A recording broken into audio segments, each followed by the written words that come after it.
আমরা আগে সেই দাসত্বই করতাম, এখনো সেই দাসত্বই করতেছি। আগেও খুন খারাপি হইতো, এখনো হয়। আগেও চাঁদাবাজি হইতো, এখন আরো মূর্খরা চাঁদাবাজি করতেছে।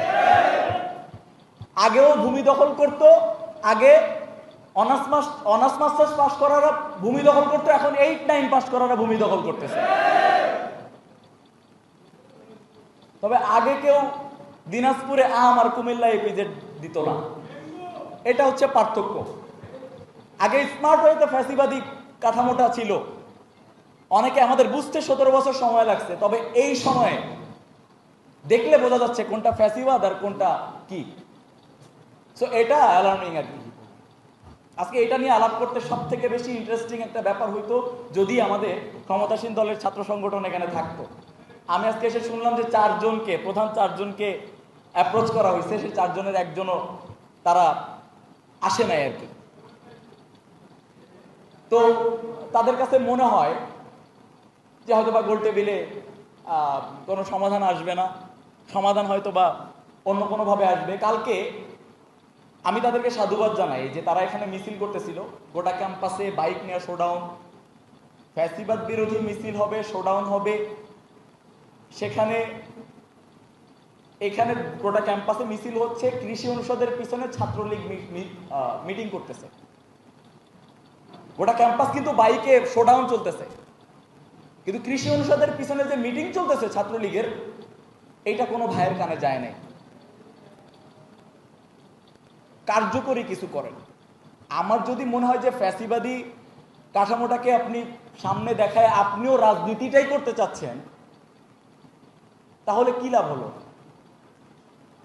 আপনারা আসছেন, আমার কাছে মনে হয় যে গোল টেবিলে আলোচনার অভ্যাসটা আপনারা জারি রাখেন, না হলে বুঝবেন না যে কোনটা ফ্যাসিবাদ আর কোনটা বুদ্ধিভিত্তিক রাজনীতি। নিজের মনের অজান্তেই ওই ব্যাপারটাকে চর্চা করে ফেলবেন। এজন্য আপনাদের আহ্বান জানাবো আর কি, যে আপনারা স্বতঃস্ফূর্তভাবে অংশগ্রহণ করেন এই ধরনের আয়োজনগুলোতে। মঞ্চ 24-কে আমরা আবারও উদারত আহ্বান জানাবো বিভিন্ন সমসাময়িক বিষয় নিয়ে যেন তারা গোল টেবিলের আয়োজন করে। এবং আমি আশা করব আমাদের ছাত্র দলের ভাইয়েরা আপনারা আসবেন, আপনারা এসে এখানে আলোচনা রাখবেন। আপনাদের মতামতটাও আমাদের নবীন শিক্ষার্থীরা জানুক, আমাদের রাজশাহী বিশ্ববিদ্যালয়ের শিক্ষার্থীরা জানুক। দীর্ঘদিন যখন আমরা মতামত দেয়া থেকে বিরত থাকছি, আমাদের ভিতরে একটা সেই নিজেদের ভিতরে সংকীর্ণতা তৈরি হয়েছে। আমরা সেই জায়গা থেকে বের হয়ে আসতে চাই, আমরা সবাই কথা বলতে চাই, সবার মতামতটা দিতে চাই। সো আমরা আশা করব, ক্ষমতা চিরস্থায়ী কিছুই না। আপনারা আসেন, আপনারা কথা বলেন শিক্ষার্থীদের সাথে। তো আমি অনেক কথা বলে ফেলছি আপনাদের সাথে, আর বেশি কথা বলবো না। আপনাদের অনেকগুলো প্রশ্ন আসছে, ফাহিম সবগুলো আমার উপর চাপায় দিছে। 1 নম্বর হচ্ছে, আসসালামু আলাইকুম, আমার প্রশ্ন এখানে উপস্থিত সকলের কাছে। আমরা ইদানিং দেখতে পাই নিষিদ্ধ ছাত্রলীগ মাথাচাড়া দিয়ে ওঠার দুঃসাহস দেখাচ্ছে। আপনারা এই বিষয়ে কতটা পদক্ষেপ গ্রহণ করছেন এবং সামনে কি করবেন? ধরবেন, আমার কাছে নিয়ে আসবেন বা প্রশাসনিক ভবনের সামনে বেঁধে রাখবেন। বাত ব্যথা, প্যারালাইসিস কিংবা আর্থ্রাইটিস, আধুনিক ফিজিওথেরাপি ও পুনর্বাসন চিকিৎসায় নির্ভরযোগ্য নাম ডিপিআরসি। বা পুলিশে ধরায় দিবেন। কালকে একটা এভাবে করা হয়েছে আর কি, ঠিক আছে?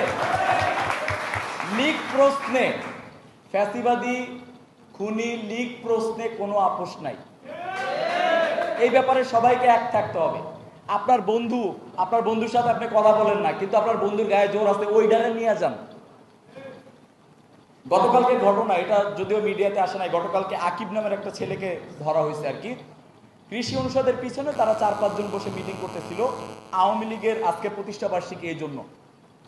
তো স্বাভাবিকভাবে যেহেতু কৃষি অনুষদের ওইখানে তালা মারা, হঠাৎ করে ভিতরে কিছু মানুষের নড়াচড়া দেখে আমরা যাই ভিতরে, যেহেতু খেলা ছিল, আমাদেরও রিস্ক ছিল, আমরা একটু ক্যাম্পাসটাকে টহল দিয়েছিলাম।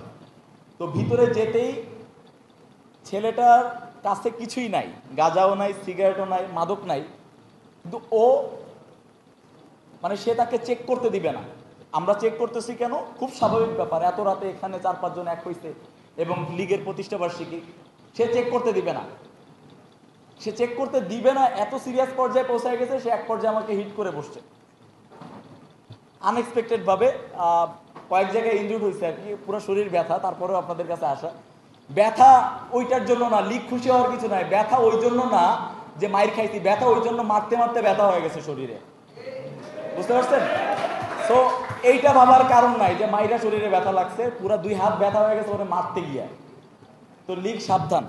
যাই হোক, তো তাকে সন্দেহ যখন হয়েছে মেয়েরা ফেসবুকে তখন যখন তার পোস্ট ইয়াতে ঢুকলাম, তার দেখলাম যে সকল পোস্ট, এবং সে সন্ত্রাস বিরোধী আইনের আসামি শাহমুদ্দিন থানার, তখন তাকে পুলিশে দেয়া হলো আর কি। তো এই আওয়ামী প্রশ্নে আপনারা আসলে অনেকে নবীন শিক্ষার্থী এখানে আসছেন, আপনারা হয়তো বা চিনবেন না কে আপনাদের আশেপাশে লিগ আছে, কে আপনারা নোটিস করবেন যার আচার আচরণ মনে হইতেছে আপনাদের ক্লাসের টিচার অনেকেই আছে, সফটলি বলতে চাই এই তোমাদের জুলাই আন্দোলন করা উচিত হয় নাই, ওইটার মুখে জুতা চেলে মারবেন, বাকিটা আমরা দেখব, কোনো প্রশ্ন নাই, তোমাদের জুলাই আন্দোলন করা ঠিক হয় নাই। এই ধরনের কোনো আলাপি আসার কোনো সুযোগ নাই, যে করতেছে ওর ভিতরে ঘাপলা আছে। এই ক্যাম্পাসে সব থেকে ভালো আচরণ করতেছে এখন দেখবেন আপনাদের বন্ধু প্রতিম শিক্ষক, এগুলোর একটু ব্যাকগ্রাউন্ড খোঁজ নিয়ে দেখেন, তারা ম্যাক্সিমাম আওয়ামী লীগ। এখন এসে বুঝাতে চাচ্ছে যে তারা সব থেকে ভালো টিচার। আমরা তো দেখছি কে কোন ধরনের টিচার, সার্টিফিকেট আমাদের থেকে নিয়েন, নাম এসে বইলেন খালি, আমরা বলে দিব যে কার কি কি আছে, ঠিক আছে? এই জন্য অতিরিক্ত টিচারদের প্রতি প্রেমে পড়ে যাওয়ার কোনো কারণ নাই। সিনিয়রদের এই ব্যাপারে হেল্প নেবেন আপনারা অবশ্যই অবশ্যই, ঠিক আছে? যে ভাই এই টিচারটা কেমন, ওকে। তারপর হচ্ছে আসসালামু আলাইকুম, আর 73 ব্যাচের একজন শিক্ষার্থী আমাদের জন্য পুনরায় ইকার গুলো চালু করেন, যাতায়াতের ক্ষেত্রে অনেকগুলো সুবিধা হয়। আপনার 73 ব্যাচ আসার আগেই তো ইকার বন্ধ হয়ে গেছে, আপনারা ইকারের সুবিধা কই পাইলেন? হ্যাঁ, যাই হোক, এইটা চালুর ব্যাপারে এটা আমাদের জাহিদ ভাইও কথা বলবে। 5টা ইকারের প্রস্তাবনা তো অনেক আগেই আমাদের রুয়া থেকে বলা হয়েছে যে ইকার দিবে, এটার এখনো পর্যন্ত কার্যক্রম চলমান। দেখেন, কিছু জিনিস আছে যেগুলা আমরা অনেক আগে থেকেই সমাধানের রোডম্যাপ দিয়ে রাখছি প্রশাসনের কাছে, প্রশাসনের সদিচ্ছা নাই এই ব্যাপারগুলো সলিউশন করার। যেমন এই যে যাতায়াত ব্যবস্থা, অনেক আগেই আমাদের আজ থেকে 2.5 মাস আগে যাতায়াত ব্যবস্থা, এই যে নির্দিষ্ট ভেজ ভাড়া মূল্য তালিকা নির্দিষ্ট করে দেয়া নিয়ে আমাদের অধিবেশনের এজেন্ডা পাস হয়ে গেছে। এখন পর্যন্ত কিন্তু রিক্সাওয়ালাদের সেই অনিয়ন্ত্রিত ব্যবহার, তাদের ভাড়া নিয়ে অনিয়ন্ত্রিত তাদের আচার আচরণ, এই উগ্রতা এখন পর্যন্ত কিন্তু আছে। তো প্রশাসনের সদিচ্ছার অভাব অনেকটাই আছে আর কি, এই জন্য আমরা অনেক কিছু করতে পারি না।